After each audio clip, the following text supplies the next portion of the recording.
അയ്യപ്പ സംഗമത്തിന് പിന്നാലെ ന്യൂനപക്ഷ സംഗമം കൂടി സംഘടിപ്പിക്കാൻ സർക്കാർ തയ്യാറെടുക്കുന്നു. കോഴിക്കോടോ കൊച്ചിയോ സംഗമത്തിന് വേദിയാകും. ന്യൂനപക്ഷ വകുപ്പാണ് സംഗമം സംഘടിപ്പിക്കുക. രാഹുൽ ജിനാഥ് വിവരങ്ങളുമായിട്ടുണ്ട്. രാഹുൽ, അയ്യപ്പ സംഗമം ഏതെങ്കിലും വിധത്തിൽ രാഷ്ട്രീയമായി തിരിച്ചടിയാകുമോ എന്ന ആശങ്കയാണോ ഇങ്ങനെയൊരു സംഗമത്തിലേക്ക് കൂടി സർക്കാർ പോകുന്നത്? അതിന് കൃത്യമായി രാഷ്ട്രീയമായ മറുപടി നൽകുകയാണ് സർക്കാർ ഇതിലൂടെ ചെയ്യുന്നതെന്ന് വ്യക്തമാണ്. അതായത് ആഗോള അയ്യപ്പ സംഗമം ഈ മാസം 20 നടക്കുമ്പോൾ അതിന് പിന്നാലെ വലിയ വിവാദങ്ങൾ ഉണ്ടായത്. ഏറ്റവും പ്രധാനമായി പ്രതിപക്ഷ നേതാവ് ഉന്നയിച്ചത് ഭൂരിപക്ഷ പ്രീണനമാണ് എന്ന തരത്തിൽ വലിയ വിമർശനം ഉന്നയിക്കുന്നു. അതുമായി ബന്ധപ്പെട്ട് പല തരത്തിൽ വിമർശനം ഉണ്ടാകുന്നു. നവോത്ഥാന മൂല്യങ്ങളിലേക്ക് നടന്നു നീങ്ങുന്ന സർക്കാർ പിന്നോട്ട് പോകുന്നത് KPMS ഉൾപ്പെടെയുള്ള സംഘടനകൾ പറയുകയും ചെയ്യുന്ന ഒരു പശ്ചാത്തലത്തിലാണ് ഇപ്പോൾ എന്തായാലും ന്യൂനപക്ഷ സംഗമം കൂടി സർക്കാർ സംഘടിപ്പിക്കുന്ന വാർത്ത പുറത്തു വരുന്നത്. അതുകൊണ്ട് തന്നെ രാഷ്ട്രീയമായൊരു മറുപടി സർക്കാർ നൽകുന്നു എന്ന് തന്നെയാണ് നമ്മൾ മനസ്സിലാക്കുന്നത്.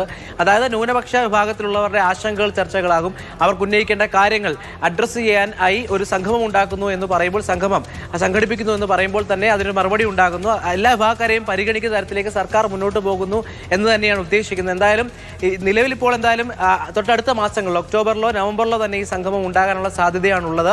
അത് കൊച്ചിയിലോ കോഴിക്കോടോ ആണ് വേദി പരിഗണിക്കാൻ. ന്യൂനപക്ഷ വകുപ്പാണ് ഇത് സംഘടിപ്പിക്കുകയും ചെയ്യുക. എന്തായാലും ഇത്തരത്തിൽ ക്രിസ്ത്യൻ മുസ്ലിം മതവിഭാഗത്തിലുള്ളവരാകും ഇതിൽ പങ്കെടുക്കുക. അപ്പോൾ അത്തരത്തിൽ നേരത്തെ സൂചിപ്പിച്ചതുപോലെ പല വിവാദങ്ങളുണ്ടായിരുന്നു.